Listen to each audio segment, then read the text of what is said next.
தமிழ்ல சொல்றப்ப கூட திருவள்ளுவர் குறள் சொல்றப்போ பற்றற்றான் பற்றை பற்றுகின்ற எவன் பற்று இல்லாதவனும் உள்ள ஆசையும் காமமும் இல்லாதவனும் நமக்கு ஆசை இல்லாம நமக்கு காமம் இல்லாம நமக்கு அசுத்தம் இல்லாம இருக்கணுமானா இன்னொன்னு இப்படி இருந்தா தானே அது நமக்கு பண்ண முடியும். நம்ம அதை பிடிச்சுட்டோம்னா நம்ம எதை நினைக்கிறோமோ அதே மாதிரிதான் நம்ம மனசாகும்.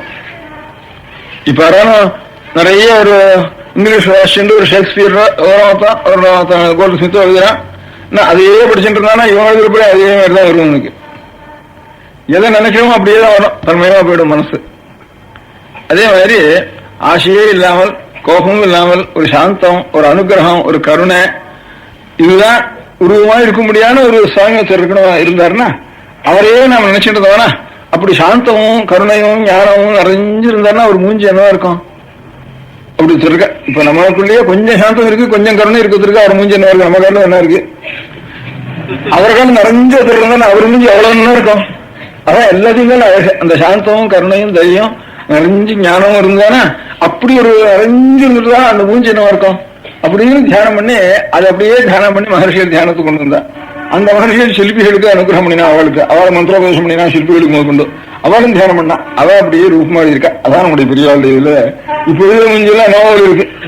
ஒரு 1000 வருஷத்துக்கு முந்தி மகர்ஷிகளும் அந்த மாதிரி ஞானவான்களும் இந்த காலத்தில் இருக்கிற சிற்பிகள் அவளை அனுகிரகத்தை பெற்ற சிற்பிகள் அவளுடைய இதுல சாட்சாத்தா பாக்கி இருக்க முடியாத பிரபோஷம் அப்படி எல்லாம் இருந்து போகட்டும் சித்திரகாரனா இருக்கும். அந்த முகத்தில் இருக்க முடியாத சாந்தம் இருக்க அந்த ஞானமும் அது நிறைஞ்சிருக்கு. கோவில் இருக்கிற பிம்பமா இருந்தாலும் சரி, சித்திரத்துல பழைய சித்திரமா இருந்தாலும் சரி, இப்ப எவ்வளவு அப்படிதான் அதனால எழுத முடியல. என்னமோ நேச்சரை அப்படியே இமிட்டேட் பண்றதுக்கு முடியுது. இப்போ எது வசந்த பாவமோ அந்த பாவத்தை முகத்துல காட்டுறதுக்கு இப்ப முடியல. உள்ளப்ப அப்படியே இமிட்டேட் பண்ணி அப்படியே எழுதிடுறா, அப்படியே டிக்டேட் பண்ற மாதிரி எழுதிடுறா. அதுல இருந்து வசந்த பாவம் இருந்தா அந்த ரூபம் எந்த மாதிரி இருக்கும், அந்த முகம் எந்த மாதிரி இருக்கும். லோகத்துல அந்த மாதிரி இருக்கவே வேண்டாம். லோகத்துல சாமானியம் ஒன்னா சின்னதாக பெருசு ஒண்ணு இன்னும் அழகா இருக்கும் இல்லையா ஒன்னும் அந்த மாதிரி அழகை ஏத்துட்டே போனா நிறைஞ்சு அழகுன்னா இந்த மாதிரி இருக்கு அப்படிங்கிறதான் நம்முடைய சாஸ்திரங்கள்லயும் சிற்பங்களையும் தேவாலயங்கள்லயும் அதுல இருந்து நமக்கு தியானத்துக்காகத்தான் அந்த மாதிரி ரூபத்தை இருக்க. அதனால நம்ம புதுசா கோவில் வெட்டத்தை காட்டிலும் பழைய கோவில் இருக்கிறத அவங்க ரசிக்கிறது உண்டு. அது ரொம்ப பெருசுங்கிறதுனால பெருசுங்கிறது இதே ஒரு தத்துவம் அதுல.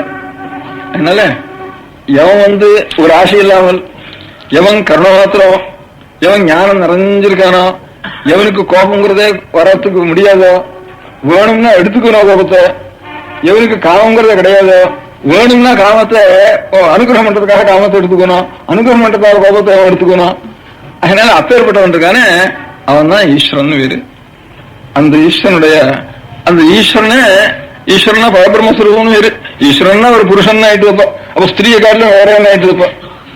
அதனால ஸ்திரீ புருஷன் ரெண்டும் பூர்ண ஒன்னா இருந்தது பிரம்மஸ்வரூபம் சரி.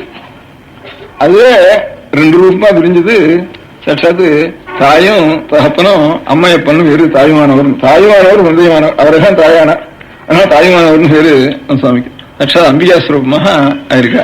நமக்கு அனுப்புறது சட்டுன்னு மனசு நிக்கிறதுக்கு அம்பிகையினுடைய சரணத்தை தியானம் பண்ணாதான் நமக்கு சட்டுன்னு தானா தாயினுடைய சரணத்தை தியானம் பண்ணா தானா நிக்கிறது நமக்கு மனசு. அதுக்காக தேவியனுடைய சரணம் தான் நம்ம சுத்தப்படுத்துறதுக்கு, சுத்தப்படுத்தி கொள்கிறதுக்கு நமக்கு தீர்த்தம். தேவியனுடைய சரண தியானம் தான் நமக்கு தீர்த்தம். இதான் நம்ம அம்பாளுக்கு மூலஸ்தானம் காஞ்சிபுரம்னு சொல்றோம், கஞ்சி காமாட்சின்னு சொல்றோம். கஞ்சி காமாட்சி, மதுரை மீனாட்சி, காசி விசாலாட்சின்னு முதல்ல கஞ்சி காமாட்சின்னு சொல்றோம். கஞ்சி காமாட்சி பத்தி ஒரு ஊமை கவின்னு அவனுக்கு பேரு, மூக்க கவின்னு அவனுக்கு பேரு. அவன் இங்க திடீர்னு அம்பாளுடைய வாக்குல இருந்து ஒரு துளி அவனுக்கு பட்டு வாயிலிருந்து அதுல இருந்து அவனுக்கு பிரகாசம் உண்டாயி திடீர்னு ஒரு 5 சதகம் 500 ஸ்லோகம் அந்த சமயத்திலேயே அவனுடைய வாக்கில இருந்து அப்படியே பிரசரிச்சதுன்னு சொல்றதுதான் மூக்க பஞ்சேஷத்தின்னு பேரு. அதுல அவன் முக்கியமா சொல்லிக்கிறது, காமாட்சியினுடைய கட்டாட்சம் நமக்கு கிடைச்சதுன்னா அதுக்கு அடையாளம் என்ன, உனக்கு காமாட்சின்னு உண்மையா நீ காமாட்சி பக்தி பண்ணி அந்த அனுகிரகம் உனக்கு கிடைச்சதுங்கிறதுக்கு அடையாளம் என்ன? காமாட்சி கட்டாட்சம் கிடைச்சதுக்கு சில அடையாளங்கள் உண்டு. அது ஒரு ஸ்லோகத்தில் சொல்லிருக்கா. முதல் சதகத்துக்கு ஆரியா சதகம்னு பேரு. இருக்கிறதுக்குள்ள சின்ன ஸ்லோகம் ஆரியா ஸ்லோகம்னு, ஆரியா விருத்தம்னு பேரு. பாக்கி இன்னும் 4 சதகம் இருக்கு. அந்த 400 ஸ்லோகம் கொஞ்சம் பெரிய ஸ்லோகம். இது இருக்கிறதுக்குள்ள கொஞ்சம் சின்ன ஸ்லோகம். இந்த முதல் ஒரு ஸ்லோகம். அதுல ஒரு ஸ்லோகத்தில் சொல்லிருக்க சிவ சிவ. நாம் எது இருந்தாலும் நமக்கு எந்த குறை இருந்தாலும் இந்த குறையை நிவர்த்தி பண்றதுக்கு சட்டுன்னு சிவசிவா என்னோ இருந்தா சிவசிவா அப்படிங்கிறோம். ஏன்னா மனசுக்கு ஒரு பிடித்தம் இல்லாத ஒரு காரியம் நடந்துட்டுதானா சிவசிவா சிவசிவாங்கிறோம். இங்க இருந்து எல்லாருக்கும் சகஜமான குழந்தை முதற்கொண்டு பெரியவாளை முதற்கொண்டு எல்லாருக்கும் ஏன்னா அவங்க சமாச்சாரம் என்ன சிவசிவா அதை பத்தி இன்னும் நினைக்காது அப்படின்னு. சிவசிவான்னா அது இது வரைக்கும் நினைச்சதோ நான் அனுபவிச்ச ஒரு கஷ்டமா அதனுடைய பிராயசித்த அர்த்தம் அது திரும்பி நமக்கு தோஷம் நமக்கு ஒட்டாம இருக்கிறதுக்காக சிவசிவா சிவசிவான்னு சொல்லுவோம். அதுல இருந்து சிவங்கிற பதத்துக்கே பல மங்களம் அர்த்தம். சுஸ்ரேயசம் சிவம் பத்ரம் கல்யாணம் மங்களம் சிவம்னு நிகழ்வுல சொல்லியிருக்கு அமரத்துல. காமாட்சியோட கட்டாட்சம் கிடைச்சிட்டு தானா இந்த தோஷங்கள்லாம் இனிமே கிடைக்காது அப்படின்னு முதல்ல சிவசிவான்னு சொல்லிட்டார். சிவ சிவ பஷ்யந்தி சமம் ஸ்ரீ காமாட்சி கடாட்சிதா புருஷாः விபினம் பவனம் மித்ரம் அமித்ரம் லோஷ்டம் ச யுவதி பிம்போஷ்டம் பஷ்யந்தி சமம் காமாட்சி கடாட்சிதா புருஷாः. காமாட்சியினுடைய கடாட்சம் பூர்ணமாக கிடைத்த மனிதர்கள் என்ன செய்வார்கள்? பஷ்யந்தி சமம், சமமாக ஒன்றாக பார்ப்பார்கள். சமம்னா ஒன்றாக அர்த்தம்.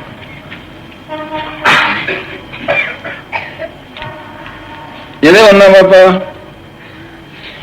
காமாட்சி கடாட்சத்தை பெற்ற புருஷர்கள்லாம் விபினம் பவனம் பெரிய உபரிகள் வச்சு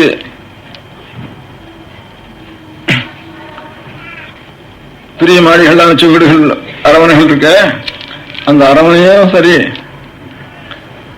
எங்கேயோ ஒரு காடும் சரி இது ரெண்டும் ஒண்ணு. நமக்கு இதுல இருந்ததுனால ஒரு வசத்து அங்கேயோ காட்டுல கிடந்தோம்னா அதனால அப்படி கிடக்கிறவேன்னு ஒரு குறை அது அவளுக்கு இருக்காது. அதில் சொன்ன விபினம் பவனம் இது சாமான்யமா இருக்கு இந்த திருஷ்டாந்தம். அப்புறம் அதுக்கு அடுத்தது மித்ரம் அமித்ரம். அமித்ரம்னா சத்ருவுக்கு பேரு, மித்ரம்னா ஸ்நேகிதனுக்கு பேரு. பரமசத்ருவா இருக்கிற இடத்துல பரமஸ்நேகிதனான ஒரு எண்ணம் அவளுக்கு உண்டாயிடும். சத்ருங்கிறதே உலகத்துல அவளுக்கு தோணாது. எவன் இவனுக்கு பரமசத்ருவா இருக்கானோ அவனிடத்துல பரமமித்திரனாக அவனிடத்துல பாவனை உண்டாகும். அதுதான் காமாட்சி கட்டாட்சத்துக்கு 2வது அடையாளம். லோஷ்டஞ்ச யுவதி பிம்போஷ்டம். ரொம்ப காமம் ஜாஸ்தியா இருந்தானா ஒரு ஸ்திரீ புருஷால முத்தாட்டுக்கணும்னு தோணும். ஒரு காமத்தினுடைய ஒரு விசாரத்தை முதல்ல விசாரணை. அது அப்போ பிம்போஷ்டம் உதடுன்னு அர்த்தம். அந்த காமத்தை உண்டு பண்ற உதடு இருக்க அந்த உதடும் ஓட்டாஞ்சொல்லியும் லோஷ்டம்னா அது பேரு. கீழே கிடக்கிற ஓட்டாஞ்சொல்லியும் ஒண்ணுன்னு தோணும். அதனால ஓட்டாஞ்சொல்லி முத்தம் விட்டுக்கணும். அதே மாதிரி அவனுக்கு ரொம்ப காமத்தை ரொம்ப ஜாஸ்தியா உண்டு பண்ற ஒரு பதார்த்தம் கூட ஒண்ணும் இல்லாத ஓட்டாஞ்சொல்லிக்கு சமானமாக அவனுக்கு தோணி போயிடும். அப்படின்னு இந்த 3 திருஷ்டாந்தத்திலையும் மித்திரம் அமித்திரம் சொன்னதுனால கோபம் இருந்தானா சத்ருவனத்துல செய்தன்னு மனம் தோணுன்னு அவனுக்கு கோபம் அடியோட அத்துதுன்னு அர்த்தம். அப்புறம் லோஷ்டம் யுவதி பிம்போஷ்டம்ங்கிறதுனால காமம் அடியோட அத்துதுன்னு அர்த்தம். காமம் குரோதம் அதுக்கப்புறம் பயம்னு 3வது. அதுக்கப்புறம் லோகம் மதம் ஆச்சரியம் நடக்க 6 ஷெட்டு இருக்குங்க கணக்கு பண்ணுவா. இது 3க்குள்ள அடக்கம் எல்லாம். இவனுக்கு காட்டு போனா சிங்கம் வந்துடுவேன், புலி வந்துடுவேன், பரடு விடுங்க, சாப்பாடு வேணும்ன்றது அப்படிங்கிறதெல்லாம் உடம்பு வலிக்குமே, பசி எடுக்குமே, இதெல்லாம் ஒரு பயம் தானே. அதனால அரவணை இருந்தாலும் சரி, காட்டில் இருந்தாலும் சரின்னா இந்த உடம்பு நான்கிற எண்ணம் விட்டு போச்சு, தேகத்துல நான்கிற எண்ணம் விட்டு போச்சு. தேகத்தில் நான்கிற எண்ணம் இருக்கிறதுக்கு என்ன பயம். எங்கேருந்து மேல பாய்ச்சி விழுந்தா கூட ஒரு தரம் கொடுக்குறது நமக்கு தலைவிட மேல தர தேகத்துக்கு அவ்வளவு ஜாக்கிரதையா இருக்கும். தேகத்துல இது தேகத்துல ஜாதியா இருந்தேன்னா இல்லாம எத்தனை இது மேல இருந்தா அப்படியே அப்படித்தானே இது ஒண்ணும் இந்த வாழவர மாதிரி இந்த தூண் மாதிரி வச்சுக்கோங்க. இதை இதுக்கு நம்மளுக்கு என்ன இதுல ஒரு அபிமானம்ங்கிறத நான்கிற அபிமானம் விட்டுதுன்னு அர்த்தம். காடும் அரவணையும் ஒண்ணு சொன்னதுனால நான் இந்த உடம்புங்கிற எண்ணம் விட்டுது. உடம்புங்கிற எண்ணம் இருக்கிற வரைக்கும் தான் அது ஒரு பயம். நம்ம பாதிக்கிறது எங்களுக்கு ஒரு பயம். விளையாட்டு மாதிரி அது மேல விழுந்தா அப்படியே அப்படி விளையாட்டு மாதிரி நினைச்சுட்டு இருப்பான். அது அம்பாளுடைய கட்டாட்சத்துக்கு ஒரு அடையாளம். ஆனா இவ்வளவுக்கும் வேதம் மூல பிரமாணம். இந்த சிவபக்தி பண்றாலும் சரி, விஷ்ணு பக்தி பண்றாலும் சரி, அம்பாளுடைய பக்தி பண்றாலும் சரி, இவ்வளவு இந்த அம்பாள் ஆறா காட்டி கொடுத்தது நமக்கு. விஷ்ணுன்னு ஒருத்தருக்காருன்னு பெருமாள்னு ஒருத்தருக்காருன்னு ஆறு காட்டி கொடுத்தா, பரமசிவன் ஒருத்தருக்காருன்னு ஆறு காட்டி கொடுத்தா, இன்னும் வேதம் காட்டி கொடுக்கறது. அவருடைய தியானத்தை இப்படி பண்ணி ஆறு சொல்லி கொடுத்தா வேதம் சொல்லி கொடுக்கறது. அந்த வேதத்தை அனுசரிச்ச மதம் நமது. அப்படின்னு வைதிக மதம்னா தான் நமக்கு மூலம் எதுங்கிற நினைவாக நமக்கு நம்முடைய மதத்துக்கு மூலம். இப்ப நம்ம தமிழ்நாட்டில் சிவபக்தியும் விஷ்ணுபக்தியும் பரப்பினா ஒரு நாயன்மார்கள் ஆழ்வார்கள் அவ கொஞ்சம் முக்கியமா இந்த சிவபக்தியும் விஷ்ணுபக்தியும் பரப்புறதுக்கு காரணமா இருந்திருக்கா. அவ சொல்றப்பெல்லாம் வேதமோடு ஆரங்கம் ஆயினானே, ஈஸ்வரனாருன்னா வேதத்தோட ஆரங்கத்தோட கூடின வேதம் ஈஸ்வர ஸ்வரூபம், சிவனே வேதம். அப்ப சைவம்னா வைதிகம்னு அர்த்தம். அதே மாதிரிதான் ஆழ்வாரும் அதே மாதிரிதான் எழுதியிருக்கா, நாயன்மாரும் ஒரே. சாமி கோவிலுக்கு போய் கூட சோதரம் பண்றது இல்லை. ஊருக்கு போனா அந்த ஊர்ல எனக்கு வேத முழக்கங்களும் அரங்கங்களுடைய சப்தங்களும் எங்க பாட்டு இருக்கு. அப்பேற்பட்ட வேதங்களும் அரங்கங்களும் சேர்ந்து ஒன்ன சோதரம் பண்றது அந்த ஊர்ல இருந்து. அதுக்கப்புறம் அந்த ஊரை பத்தி சோதரம் பண்றதுன்னு இப்படி பண்ணிட்டு இருக்கா பெரியவர்களும் சிவபக்தியும் விஷ்ணுபக்தியும் பிறக்கவங்க. அதனால வேதனை சதித்தவங்க மிக சைவ துறை விளங்க. இங்க வேதனை ஓங்கணும். நாமெல்லாம் ஒரு துறை இதுல இருந்து இறங்குறதுக்கு ஒரு பெரிய பிரவாகம் போச்சுதுன்னா ஒவ்வொரு துறையெல்லாம் சூட்சமா இருக்கும். சைவம், வைஷ்ணவம், அம்பிகையினுடைய பக்தம், கணபதி கௌமாரம், இதெல்லாம் ஒவ்வொரு துறையில இறங்கி அவன் தான் ஸ்தானம் பண்ணலாம். இந்த வேதநெறி இங்கதான் நம்ம மதத்துக்கு பேரு. தமிழ்ல ரொம்ப தெளிவா சொல்லிருக்கா, வேதநெறி தரித்துவங்க. இந்த வேதநெறிங்கிறது வேத மாதான்னு பேரு. அந்த வேதத்துல சாட்சா அம்பிகையினுடைய ஒரு சரணத்தை தியானம் பண்ணணும். அதுதான் நமக்கு கதி. தாயார் தான் கதி குழந்தைக்கு. நம்ம எல்லாரும் குழந்தைகள். குழந்தைகள்ங்கிற எண்ணம் வந்துட்டுதானா காமம் வராது. தாயாருடைய சரணத்தை போய் பிடிச்சுன்னு நம்ம குழந்தையாவே இருக்கோம்னா அப்புறம் காமத்துக்கு இடம் இல்லை. காமத்துக்கு இடம் இல்லைன்னா கோபத்துக்கு இடம் இல்லை.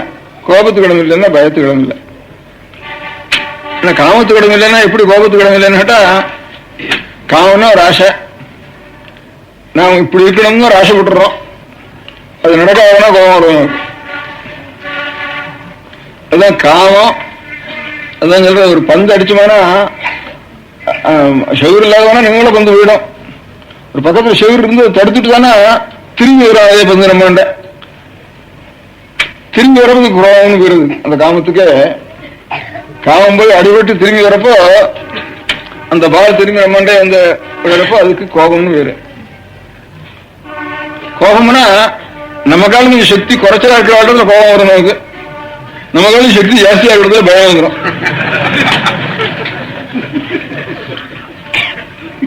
அதுல இந்த கோபம் பயம் என்ன ஒண்ணுதான்.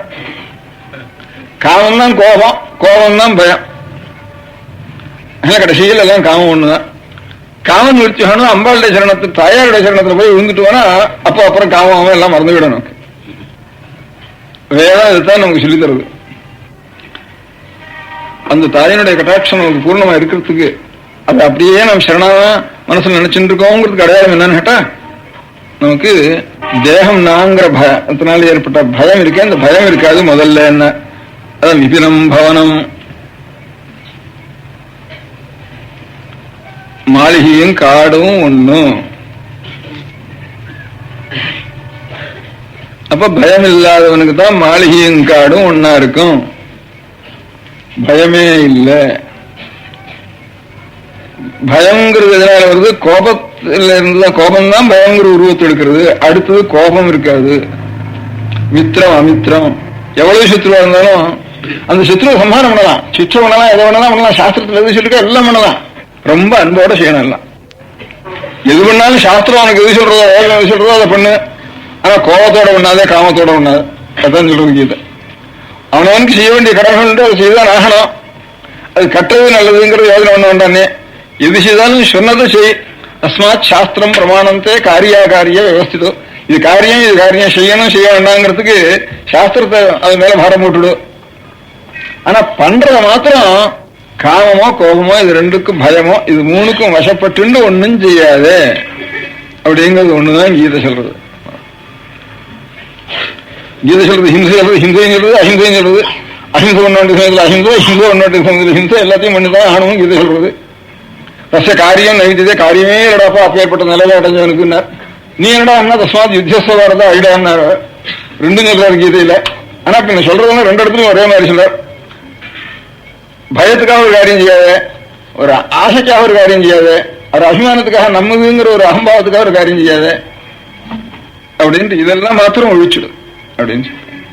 இதெல்லாம் தான் அழுக்கு. நமக்கு நாம் சுத்தமா இருக்கணுமானா நமக்கு காலம் உண்டாருதா, கோபம் வருதா, ரெண்டையும் பரிசு பண்ணி பார்த்துக்கணும். இல்லைன்னா தான் அம்பாள் கட்டாட்சம் கிடைச்சதுன்னு தீர்மானம் பண்ணணும். அது நமக்கு இன்னும் சரியா வரலன்னா திரும்பி அம்பாள் சரணாகதி பண்ணிட்டே இருக்கணும். அதுக்காக தான் சாப்பிடணும். சாப்பிட போல இந்த காரியம் இல்லைன்னா சாப்பிட வேண்டாம் இருக்கலாம். அவங்க வீட்டுல இருந்தாலும் சுருண்டு இருந்தோம். நம்மளாம் அவங்க சாப்பாட போக வேண்டியதில்லை, நாமும் சாப்பிட வேண்டியதில்லை, வீடு கட்ட வேண்டியதில்லை. வீடு கட்டுறேன், சாப்பிட்றேன், துணி வாங்கிக்கிறேன்னா நீ என்ன பண்ண போற? இதெல்லாம் வச்சுட்டு உடம்பு வளர்க்க போறேன். உடம்பு இதுக்காக வளர்க்கணும். அம்பாள்ல சொன்ன தியானம் பண்ணி உன்னை சாரத்துக்குள்ள சுத்தம் பண்ணிக்கலாம். சாந்தமாய் நலஞ்சு இருந்து அம்பாளுடைய கடாட்சம் பூர்த்தி ஆயிட்டுதுன்னு அப்புறம் செத்து போனா அப்பதான் பூர்ணமாச்சுன்னு அர்த்தம். இருக்கு நாம் இத்தனை பேரும் உடம்பு கொடுத்திருக்கு, மனசு கொடுத்திருக்கார், கை கொடுத்திருக்கார், புத்தி கொடுத்திருக்கார் சுவாமி. இவ்வளவு ஒத்தராவது நாம் பூர்ணமாகலையே. எல்லாம் பாவத்தோட தானே சாரம். இப்படி கதை மாத்திரம் கேட்கிறவன் வீணா தானே போறது அப்படின்னு நமக்கு தோன்றது. அப்ப என்னத்துக்கு காமம்? என்னத்துக்கு? ஒரு சரீரம் பிறக்கிறதுக்கு. அதனால காமம்னா நாம் சுகத்தை நினைக்கிறது நாம் நினைக்கிறோம். அதுவும் ஏமாத்தம் தான். இன்னொரு ஜீவன் ஒரு சரீரத்தை எடுக்கிறதுக்காக நமக்கு ஒரு காமத்தை கொடுத்து நமக்கு ஒரு சுகம் நினைச்சுட்டு அதுல இருந்து இன்னொரு சரீரம் உண்டாரு. அந்த சரீரம் உண்டானா அந்த ஜீவன் அதுல இருந்து அது கொஞ்சம் க்ஷேமத்தோட இடத்துக்கு வழி உண்டாகும். ஆனா க்ஷேமத்தை அடைய காணவே எல்லாம் விழாத்தான போறோம். இவ்வளவு என்ன நாக்கு இருக்கு, வாக்கு இருக்கு, மனசு இருக்கு, புத்தி இருக்கு, இவ்வளவு இருக்கு. கடைசியில இவ்வளவையும் பாபத்தை உண்டாடுறது தான் நம்ம சம்பாதிச்சு இவ்வளவு பேரும் பாபத்தோட சாரம். ஒத்தராவது காமக்ரோசமோ பயமோ இதுகளை மீறி அம்பாளுடைய கடாட்சத்து பூர்ணமா பெற்று பூர்ண நிலையை ஒத்தர அடைஞ்சு நாம் சாகலியே அப்படின்னு ஒரு சந்தேகம் வரும். அந்த சந்தேகம் பட வேண்டாம். இப்போ ஒரு மாமரத்தை எடுத்துட்டா ஒரு மாமரத்துல எவ்வளவு விர ஒரு பழம் இருக்கு, அதுல விர இருக்கு. நல்லா காய்க்கிற ஒரு மாமரத்துல சாதாரணமா ஒரு 300-400 மாங்கொட்டை அதுல உண்டாருது. கொட்டையினுடைய பிரயோஜனம் என்ன? மரமா உண்டாறதுக்கு தானே. எத்தனை கொட்டை உண்டாருதோ, எவ்வளவு விருட்சங்கள்ல அவ்வளவு மரம் ஆயிடுறதோ. மரம் ஆச்சுன்னா இடம் பூர்ம லோகத்துல ஒரு மாமரத்துக்கே போறாது பூலோகம் முழுக்க. அந்த மாதிரி எத்தனையோ கோடி கோடி இருக்கு. அதுல இவ்வளவு உண்டானாத்தான் நிறைய உண்டாகி வீணா போய் மக்கி போய் வீணா போய் இப்படி போய் அப்படி நிறைய கணக்கு வழக்கு எல்லாமே உண்டு பண்ணிட்டு இருந்தா தான் அதுல ஒன்னும் எங்கேயாரும் விழுந்து அது ஒரு நல்ல மரமா இருந்தா அநேகம் பேருக்கு ஒரு மாதுரியத்தை கொடுத்து லோகத்துக்கு புஷ்டியை கொடுக்கும். நாவெல்லாம் இப்படி பேர் உணப்பனாலும் பாதம் இல்லை. ஆனாலும் ஒருத்தன் ஒரு தலைமுறையில ஒரு மகாங்கிற ஒருத்தர் இருக்கா.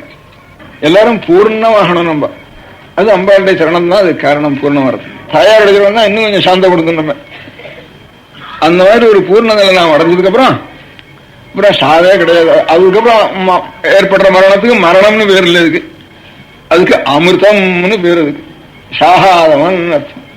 என்ன அதுக்கப்புறம் பிறக்க போறது இல்லையா? அப்புறம் பிறந்தானே சாக போவான். மரணத்தை அதோட நிறுத்தி விட்டான். இதோட சரி மரணம் அதுக்கப்புறம் இல்லை. அமிர்தம்னு அதுக்கு தான் பேர். அமிர்தமா இருக்குன்னு சொல்றான். திருப்பா இருக்கு தானே, அது இல்லை அமிர்தம். மிருதம் இல்லை, இனிமே மரணம் கிடையாதுன்னு அர்த்தம். அதான் அமிர்தம்னு பேரு. ஏன்னா அந்த மாதிரி பரிபூர்ணம் வர்றதுன்னா என்ன அர்த்தம்? இதான் பரிசு பண்ணி ஏற்றுக்கணும். உரைச்சு பார்க்குற வேண்டிய அந்த மாதிரி எதுக்கு கொண்டு வைக்கணும். பயம் கொண்ட சாமான நம்ம மட்டும் உட்காந்துருக்கோம் சிரிச்சுண்டு. அதே மாதிரி காமத்தூள் கொண்ட சாமான, கோபத்தூள் கொண்ட சாமான நம்ம அவமானப்படுத்துறோம், நம்ம விஷயத்துல நம்ம வெய்யறோம், அந்த இடத்துல போய் உட்காந்துருக்கணும். சந்தோஷமா இருக்கா, கோபம் வருதா அப்படின்னு பரிசு பண்ணி வருது. சாப்பாடுக்கு, உத்தியோகத்துக்காக, சம்பளம் இதுக்காக என்ன பண்றோம்? இந்த ஒரு காரியம் இல்லைன்னா இதெல்லாம் வேண்டாம். இந்த ஒரு காரியம் இருந்தா தான் நாம் பண்ற காரியங்கள்லாம் அவசியம். மதம் ஒண்ணு அவசியம். மதம்னு பேரு இருக்கு, மதம்னு பேரே இல்லை இதுக்கெல்லாம். அம்பாளுடைய சரண தியானம்னு அர்த்தம் இது. சரண தியானத்தை பண்ண வேண்டியது, அவ்வளவுதான். அந்த சரண தியானத்தை நாம் பண்ணினோம்னா நாம் நிறைஞ்சு இருக்கலாம். நிறைஞ்சு போய் அம்பாளுடைய சரணத்தை தியானம் பண்ணி அப்படித்தான் நம்முடைய இந்த உயிர் உடல்ல இருந்து பிரியறது. அப்படி பிரியணும். அதுக்கு வேண்டிய காரியம் தான் நாம் எல்லாம் நிச்சயம் செய்யணும்.